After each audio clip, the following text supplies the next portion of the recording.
আসসালামু আলাইকুম রহমতুল্লাহ বারাকাতুহ। জাযাকুমুল্লাহ খাইরান শেখানা। আমি কি গুনাহগার হব যদি প্যান্ট হাঁটুর উপরে পরিধান করি, বিশেষ করে জনসম্মুখে? Will I get sinned if I wear trousers above the knee in public? বিসমিল্লাহির রহমানির রহিম। আলহামদুলিল্লাহ ওয়াসসালাতু ওয়াসসালামু আলা রাসূলিল্লাহ ওয়া আলা আলিহি ওয়া সাহবিহি ওয়া মান ওয়ালা, আম্মা বাদ। প্রশ্ন করছেন যে আমি যদি হাঁটুর ওপরে আমার প্যান্ট পরি, হাফ প্যান্ট, তাহলে কি গুনাহগার হব? নবী সাল্লাল্লাহু আলাইহি ওয়াসাল্লাম বলেছেন, ইন্নাল ফাখিযা আওরা, রান ওরু হচ্ছে ঢেকে রাখার বস্তু। কিন্তু আওরা বা ঢেকে রাখার যে শরীরের অংশ পুরুষদের ক্ষেত্রে, এটি পুরুষদের ক্ষেত্রে, মহিলার ক্ষেত্রে প্রযোজ্য নয়। আর মহিলাদের ক্ষেত্রে নবী সাল্লাল্লাহু আলাইহি ওয়াসাল্লাম হাদিস হচ্ছে আল মারআতু কুল্লুহা আওরা, নারী জাতীয় মাথা থেকে পা পর্যন্ত পুরোটাই হচ্ছে আওরা, মানে ঢেকে রাখার বস্তু, পুরোটাই কভার থাকবে। বাকি থাকলো পুরুষদের ক্ষেত্রে নাভি থেকে নিয়ে হাঁটু পর্যন্ত ঢাকা থাকবে, এটি হচ্ছে নবী সাল্লাল্লাহু আলাইহি ওয়াসাল্লামের নির্দেশ এবং রানকে ঢেকে রাখার বস্তু বলেছেন। কিন্তু কখনো কখনো নবী সাল্লাল্লাহু আলাইহি ওয়াসাল্লাম রান খোলা রেখেছেন, প্রয়োজন নেই। হ্যাঁ, সাধারণ প্লেসে নয়, হ্যাঁ ঘরের বাইরে নয়, কিন্তু হয়তো বিশিষ্ট দু একজন, আবু বকর আসছেন, ওমর আসছেন, খোলা থাকলো। উসমান আসলেন, তখন উসমান বড় লজ্জাশীল ছিলেন, তখন ঢেকে নিলেন, যেমন হাদিস রয়েছে। এখান থেকে বোঝা যায় যে রানের কিছু অংশ, হাঁটুর ওপরে কিছু অংশ যদি খোলা থাকে সেটা হারাম নয়, কিন্তু প্রয়োজনে খোলা যেতে পারে। আর বিনা প্রয়োজনে, হ্যাঁ, সাধারণ জায়গায় লোকজনের সামনে পুরুষ মহিলা রাস্তায় চলাফেরা করছে, হাফ প্যান্ট পরে ঘোরাফেরা করছেন, এটা কোনো ভদ্র মানুষের পরিচয় নয়, এটা একজন মুমিন আল্লাহ ভীরুর পরিচয় নয়, এটি তাকওয়া পরিপন্থী, অবশ্যই অনুত্তম। আর এটা সবসময় খোলা জায়গায় করলে এটি নাজায়েজ, অবশ্যই খোলা জায়গায় করলে নাজায়েজ, কিন্তু প্রয়োজন নেই। কৃষি কাজ করছে মাঠে ঘাটে, আর রানের কাপড় কিছুটা উঠাইতে হচ্ছে, জায়েজ রয়েছে। কতটা হারাম সেটা হচ্ছে আসাউ আতান, ওলামারা বলেছেন। আসাউ আতান অর্থাৎ গুপ্তাঙ্গ, সামনের দিক থেকে আর পিছন দিক থেকে নিতম্ব, হ্যাঁ, আর সামনের দিক থেকে গুপ্তাঙ্গ, এতটা ঢেকে রাখা ফরজ। আর তারপরে হাঁটুর উপরে যে রানের অংশগুলি রয়েছে প্রয়োজনে কখনো কখনো খোলা যেতে পারে, কিন্তু এমনি সময় সাধারণ প্লেসে, যেমন প্রশ্নকারী করেছেন, এভাবে খুলে চলাফেরা করা একজন মুসলিমের জন্য জায়েজ নয়। জাযাকুমুল্লাহ খাইরান শেখানা। মুখতাসার সামারি হিসেবে আর কি, সংক্ষেপে, সবার সামনে, ও নো, আপনি তো বাংলায় বলছেন, আমি ইংরেজিতে বলবো, sorry. Inshallah, in short, the summary of the answer of the Sheikh Hafzahullah, Jazakallah Khair Sheikhana, that in public, openly leaving the knee exposed is not permissible for Muslims. But it is generally understood that Prophet ﷺ, yes, once or twice in special occasion, in very close relationship, in terms of like Abu Bakr radiallahu anhu is very close to him, and Umar radiallahu anhu, he did expose just above the knee. But to leave it open all the time, it is not from the etiquettes of a Muslim. Like Uthman radiallahu anhu, when he came, he did cover it up from the shyness, because Uthman radiallahu anhu was special. So in general, to have that exposed all the time outside in public, it is not from the etiquettes of Muslim and not permissible, inshallah. Wallahu a'lam. Jazakallah Sheikhana. Niqab korar bidhan ki, what is the ruling of the niqab? নিকাব মানে চেহারা ঢাকা, মহিলাদের মুখমণ্ডল চেহারা ঢেকে চলাফেরা করা বাইরে, বেগানা পুরুষের সামনে, এটি সঠিক মতে ফরজ, সঠিক মত হচ্ছে ফরজ। আর এর দলিল কোরআন এবং সুন্নায় রয়েছে। না হলে এমনিতেই হিজাবের বিধান সম্পর্কে আমার লেকচার আলোচনা করলাম যে ষষ্ঠ হিজরিতে হিজাবের বিধান না, তার আগ পর্যন্ত মক্কা মদিনার কাফের পরিবেশ থেকে ইসলাম গ্রহণ করার পরে মুসলিম মহিলারা কি মাথা খুলে চলাফেরা করতেন? না, চেহারা খুলে চলাফেরা করতেন। হিজাবের বিধান নাযিল হওয়ার আগ পর্যন্ত চেহারা খুলে চলাফেরা করতেন, শালীনতার সাথে চলাফেরা করতেন। হ্যাঁ, আপনারা হাত করে আপনার সেন্টু গেঞ্জি পরে চলাফেরা করতেন না, মোটেই নয়। মোটেই নেই। তাহলে শালীনতার সাথে যেটাকে বলা হয় যে গোটা শরীর মোটামুটি ঢাকা আছে আর চেহারা খোলা, এইভাবে হেজাবের পূর্বে মুসলিম নারীরা চলাফেরা করতেন। কিন্তু হিজাবের বিধান নাযিল হইল যখন সূরায়ে আহজাবে, ইউদনিনা আলাইহিন্না মিন জালাবিবিহিন্না যালিকা আদনা আন ইউরাফনা ফালা ইউজাইন। আল্লাহ বলছেন যে হে নবী তুমি বলো, হ্যাঁ, তোমার স্ত্রীদেরকে, মেয়েদেরকে, ওয়ানিসাইল মুমিন মুমিন নারীদেরকে, ইউদনিনা আলাইহিন্না মিন জালাবিবিহিন্না, লম্বা চাদর যাতে করে ওপর থেকে লটকে নেই, ঝুলিয়ে নেই। লটকে নাও কোথায়? মাথায় না চেহারায়, মুখমণ্ডলে? তাহলে বোঝা গেল যে চেহারা ঢাকতে হবে। এটি হচ্ছে সঠিক মত। আর কিছু শিথিলপন্থী ফোকাহা রয়েছেন যারা বলছেন চেহারা ঢাকা ওয়াজিব, ফরজ নয়, এটি মুস্তাহাব। জি, কিন্তু সালাফি অধিকাংশ ওলামা ইকরামগণ, বরং প্রায় ওলামা ইকরাম এক দুজন বাদ দিয়ে সবাই বলছেন যে চেহারা ঢাকা ফরজ। আল্লাহ বলছেন যালিকা আদনা ইউর, এতে বোঝা যাবে যে এরা হচ্ছে পরেজগার মহিলা, এরা হচ্ছে দিনদার ধার্মিক মহিলা, ভদ্র মহিলা। ফালা ইউজাইন, তাদেরকে উত্ত্যক্ত করা হবে না, তাদেরকে কষ্ট দেওয়া হবে না। যুবকরা ফেল করে তাদের দিকে তাকাতে যায়। বোরকা পরে থাকলে আগে থেকে দূরে, শরীর যদি ঢাকা থাকে, নেকাব চেহারা ঢাকা থাকে, কেউ তার ধারে কাছে যাবে না। আর যখনই যত বেশি খোলামেলা চলা, তত কাছাকাছি পুরুষরা এগিয়ে আসবেই, জি, আর কষ্ট দেবে। আল্লাহ রাব্বুল আলামিন যেন এ বিষয়ে বন্ধেরকে বলবো পুরোপুরি তাকওয়ার পরিচয় দেওয়ার যেন তৌফিক দান করেন এবং চেহারা ঢাকার যেন তৌফিক দান করেন। জি, Jazakallah khair, Shaykhana. Niqabir ব্যাপারে, the question was about niqab, and the Shaykh Hafzahullah, he mentioned that the correct opinion, and more correct opinion, that it is fard in front of the non-maharam male for every believing women. And Shaykh was explaining that before the hijab ayat came down, women in the Muslim society, they were already covered up in a modest clothings. And when the verse of Surah Ahzab came that, take a long sheet of cloth and hang it over, the question is, hang it over what? The point simple is that to hang it over the face. And most of the scholars from Salaf and our Manhaj, they mention it as a fard. There are some scholars who do say that it is mustahab, but most of the scholars' opinion that it is fard. And Allah mentioned in the Quran that this shows that this niqab is a symbol of a Muslim woman, that she is honorable and she is a Muslimah, and people will not harm her because of her identity. So may Allah subhanahu wa ta'ala give the ability and understanding to our respected sisters so that we can act and perform niqab inshallah correctly. Jazakallah khair. This question is, if someone is doing sihr in your family, do you stay away from them? কেউ যদি আমার পরিবারের কেউ যদি আমার উপরে জাদু করে বা সিহর করে, তাহলে তাদের থেকে কি দূরে থাকতে হবে?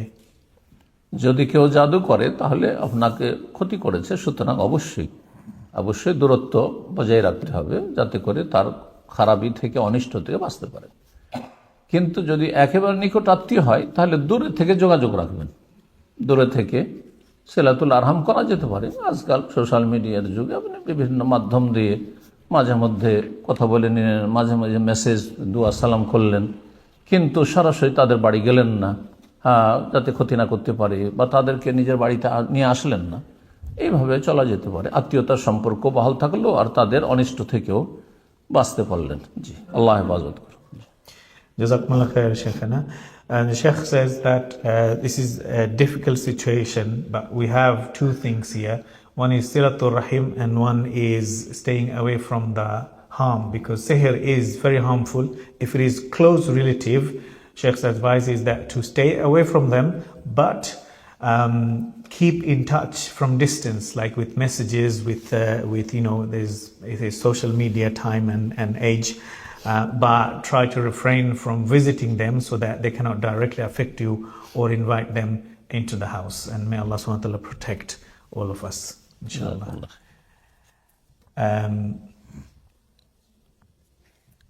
আমরা যতটুকু দ্বীনের জ্ঞান অর্জন করি তার খুব কমই আমল করতে পারি, আমাদের জন্য নসিহা করবেন। বলছেন যে আমরা যতটা দিন সম্পর্কে জ্ঞান অর্জন করতে পারি আমল ততটা করা হয় না। বিশেষ করে এই ক্ষেত্রে উপদেশ দেবো যে ফরজ অজেবে যেন কোনো ঘাটতি না থাকে, ফরজ অজেবে ঘাটতি যেন না থাকে। হারাম নাজাইজ কাবিরায় লিপ্ত থাকবেন না। হারামকে হারাম জানবেন, হালালকে হালাল জানবেন, ফরজ অজেব আদায় করবেন যথাযথ, আর সুন্নত মুস্তাহাব নফল যতটা পারেন করবেন। আজকাল বিশেষ করে বোনেরা যারা প্র্যাকটিসিং তারা সুন্নত নফলের ক্ষেত্রে খুব বেশি একটু আগ্রহী, যার ফলে অনেক বেশি জিকির আজকার করতে পারছেন না, অনেক বেশি হয়তো কোর্সেস করতে পারছেন না, অনেক বেশি আপনার ইসলামের ক্ষেত্রে সময় দিতে পারছেন না, ভাবছেন যে আমার বড় ঘাটতি হয়ে গেল। না, ফরজ কাজ করেননি আপনি, তার চাইতে বেশি ফরজ ছিল আপনি মৌলিক বিষয়গুলি জানছেন, যার মাধ্যমে আপনি দৈনন্দিন আল্লাহর হক আদায় করতে পারবেন, মানুষের হক আদায় করতে পারবেন, স্বামীর হক আদায় করতে পারেন, স্ত্রীর হক আদায়। আপনি নফল সুন্নাত মুস্তাহাব করতে গিয়ে যদি ফরজ আপনার ছুটে যায় বা ঘাটতি হয়, যেমন স্বামীর যত্ন নিতে পারছেন না, তার জন্য যেসব পরিচর্যা বাড়িতে প্রয়োজন রয়েছে, খাবার দাবার রেডি করতে পারছেন, ওইদিকে ক্লাস নিয়ে বসে আছে, অনলাইন ক্লাস করছি, এগুলো জায়েজ নয়। আপনি ফরজ বাদ দিয়ে সুন্নতকে গুরুত্ব, নফলকে গুরুত্ব মোটেই জায়েজ নয়। আল আহম ফাল মুহিম, এই বিষয়টি আমি কিন্তু বলছি, এই জন্য বলছি এক শ্রেণীর বোনেরা এরকম রয়েছেন, এমনটা করবেন না।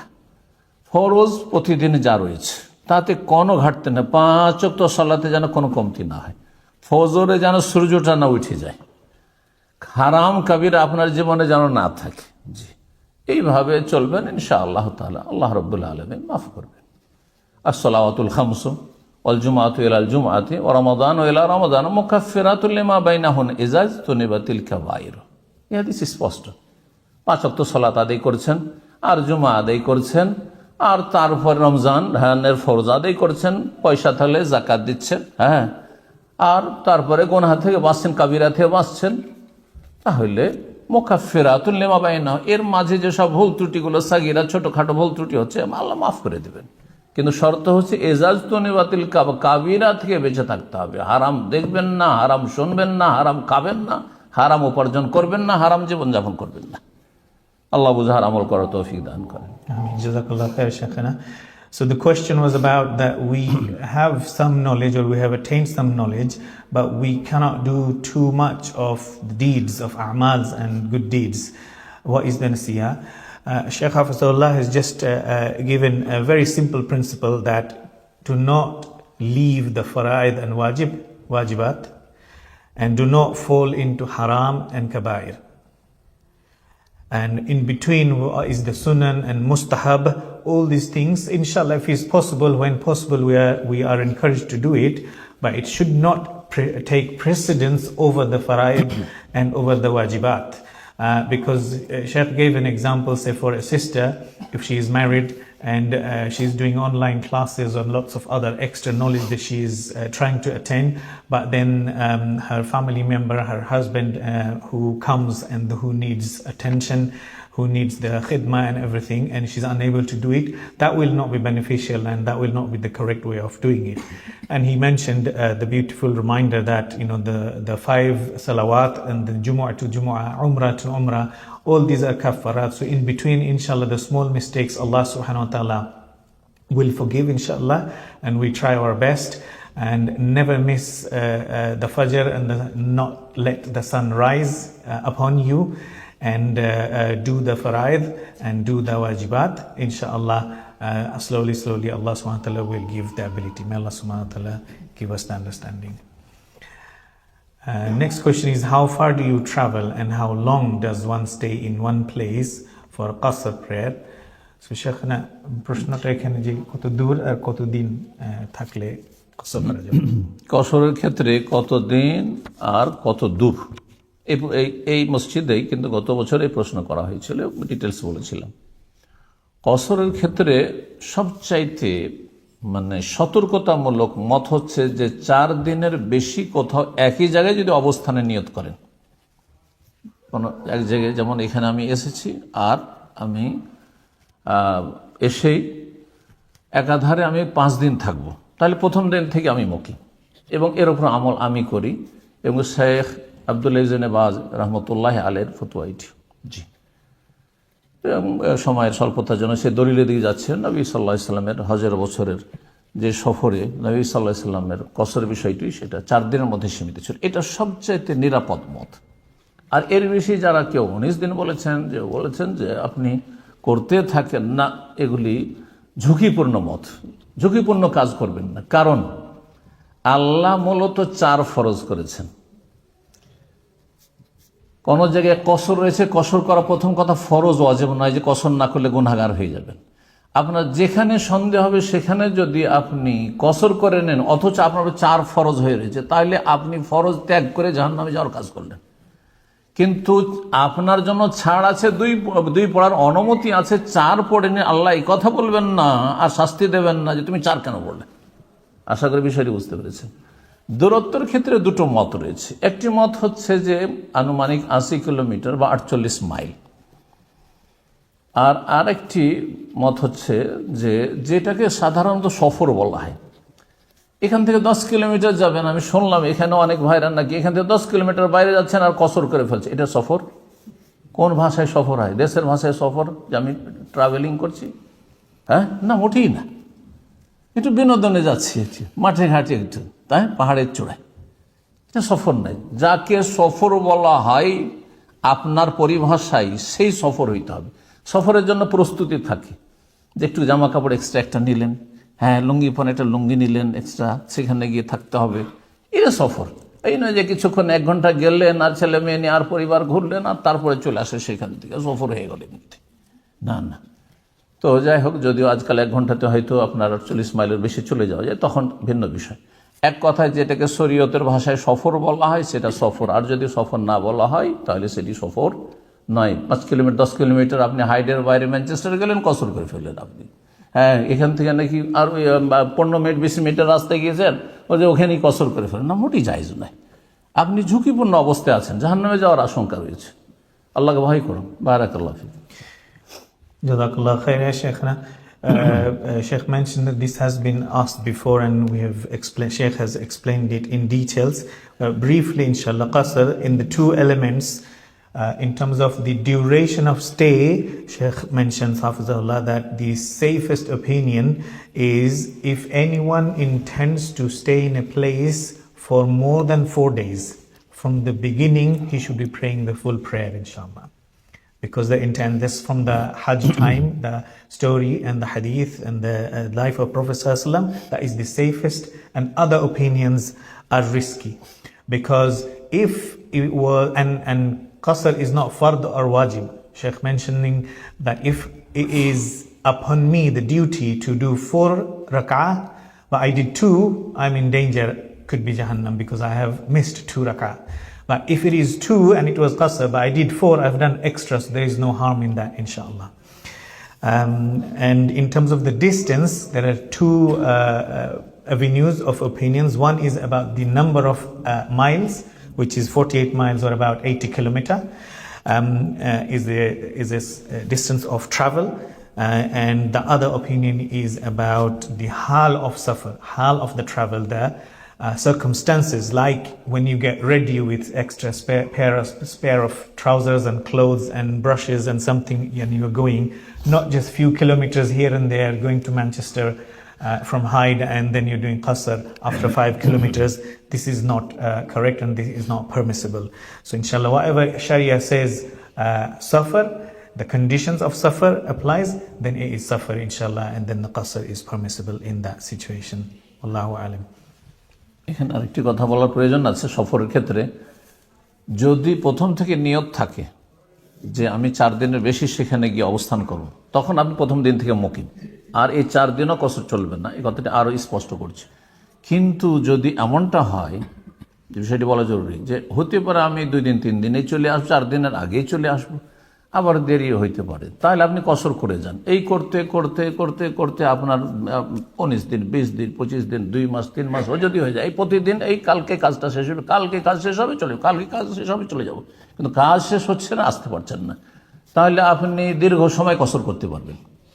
এই মাসলাও জেনে রাখা খুব জরুরি। জি, Jazakallah khair, Shaykhna. Another important clarification about the duration of stay. if we have already mentioned that if we have intended to stay from the beginning, we know we will stay more than 4 days.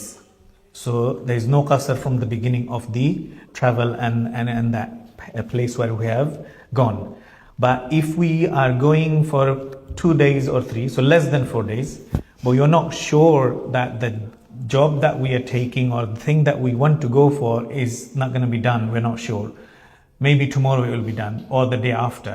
So we continue to do qasr. So from the beginning we can do qasr, shorten the prayer, and continue to do until, even if it takes 20 days or 29 days, but we're not sure, it's uncertain. In that case, qasr is permissible, inshallah. Wallahu alam.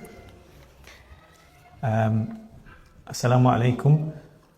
আমাদের বাচ্চারা পড়ালেখার প্রথম সময়ে সহি তরিকায় গড়ে ওঠার জন্য কোনো প্রতিষ্ঠান বা মাদ্রাসা করার চিন্তাধারা কি আছে? কেননা এখানকার মাদ্রাসাগুলো বিদআতে ভরপুর এবং সেখানে শিক্ষা গ্রহণ করার পর সেই বাচ্চা বিদআত থেকে ফেরানো কঠিন হয়ে যায়, ছোটবেলা থেকে গ্রহণ করলে সহজ হতো। এই ক্ষেত্রে আমাদের মসজিদের তাওহীদের দায়িত্বশীল ভাইদের দৃষ্টি আকর্ষণ করব যে আল্লাহ যেন তাদেরকে তৌফিক দান করেন। আমিন। যদিও আস্তে ধীরে কিন্তু এগিয়ে যাচ্ছেন আলহামদুলিল্লাহ। এক সময় হয়তো 10 জন স্টুডেন্টও ছিল না, কিন্তু এখন তো মনে হয় 250-300 হয়তো, যতটা জানি, যে ছেলে মেয়ে এখানে লেখাপড়া করে মসজিদে। এটা যদি আগামীতে আরও বেশি এগিয়ে নেওয়া হয় আর ক্লাস ওয়াইজ যেমন পড়া হচ্ছে, আপনার কওমি মাদ্রাসার মতো করে দেওবন্দিরা এখানে কিছু মাদ্রাসা আছে কয়েকটি শহরে, কিন্তু তাদের আকীদায় যেহেতু বিভ্রান্তি রয়েছে, সুতরাং সেখানে ছেলে মেয়েদের পড়ানো নিরাপদ নয়। আমাদের সালাফি ভাইদেরকে বিশেষভাবে গুরুত্ব দিতে বলবো, আল্লাহ রাব্বুল যেন তৌফিক দান করে মসজিদে তাওহীদের দায়িত্বশীল ভাইদেরকে, যেখানে ওইভাবে ক্লাস ওয়াইজ যেন সহিহ বুখারী পর্যন্ত লেখাপড়ার ব্যবস্থা থাক। আর এখান থেকে মদিনা ইউনিভার্সিটি বা সৌদি আরবের ইসলামিক যে ইউনিভার্সিটিগুলো রয়েছে সেগুলিতে যাওয়ার সুযোগ হয়। আল্লাহ তৌফিক দান করেন। বারাকাল্লাহ। Jazakumullah khair, Sheikhana. Sheikh drew attention to, so the question in English was, we have children, if we have their studies and tarbiyah according to the correct manhaj from the beginning, it will be easier. Do we have any intention or plan to make a madrasa or an organization where the children will study from the beginning the correct manhaj? Because the organizations around us mostly, there's lots of bid'ah and lots of other different aqidah there, and it becomes difficult later on to bring them back. Sheikh Hafizullah has mentioned and drew attention to the responsible brothers and senior brothers in responsibility from Masjid al-Tawheed to pay attention to this and do some fikr, inshallah. And mashallah, he has been affiliated with this masjid, and he knows it was about 10 students or so, but now 200 plus, mashallah, tabarakallah. May Allah subhanahu wa ta'ala accept everyone's efforts, and we intend, and hopefully with the help of the brothers, the Salafi brothers, to come together so that we can make an institute here, inshallah, and where we want to affiliate and link to study up to Sahih al-Bukhari, and then inshallah let them go and link up to the Jamia in Medina, inshallah, and may Allah subhanahu wa ta'ala accept everyone's effort and give us the ability to do so, inshallah. সময় লম্বা হয়ে যাচ্ছে, একটু করেন, মানে এর মধ্যে বাছাই করেন, সবগুলিকে দেওয়া যাবে না। ঠিক আছে। আসসালামু আলাইকুম। আমি যদি কাউকে একটা গাড়ি 10,000 টাকায় ক্রয় করে 12,000 টাকায় কিস্তিতে বিক্রি করি, এটা কিভাবে করতে হবে দয়া করে জানাবেন। আপনি গাড়ি কিনলেন, নিজের মালিকানায় যদি নিয়ে নেন, এই নয় যে টাকা শুধু দিলেন আর বললেন যে অমুক শোরুম থেকে তুমি নিয়ে নাও, এটা চলবে না। আপনি নিজে গাড়ি কিনে নিলেন, 10,000-এ কিনেন আর 5,000-এ কিনেন, আর তারপরে আপনি বেশি পয়সায় যদি বিক্রি করেন আপনার কিস্তিতে, তো জায়েজ আছে, কোনো অসুবিধা নেই, কিন্তু আপনার মালিকানাধীন হইতে হবে। জি। Jazakallah khairah. The question was about buying and selling. If someone buys a car for 10,000 and wants to sell it in installments for 12,000, how is it possible, or is it allowed or not? Shaykhana Jazakumullah khair mentions that you can buy a car which whatever amount you have bought, but you have to have the ownership of the property or the vehicle. When you have owned it fully and it's yours, then you can inshallah sell it on a higher price because it's buying and selling. And if you want to give an installment and give benefit to a brother, that's a different story. But the point is it has to be completely owned, not that it's on an installment on my side and then I'm also selling in a higher price on an installment. So it has to be owned by the buyer. Time. হ্যাঁ 2-3 minute, তাহলে আপনি ওই বাছাই করে দিয়ে একটা শুধু এই যে বেশি ইম্পর্টেন্ট না হলে থাক। Tafsir.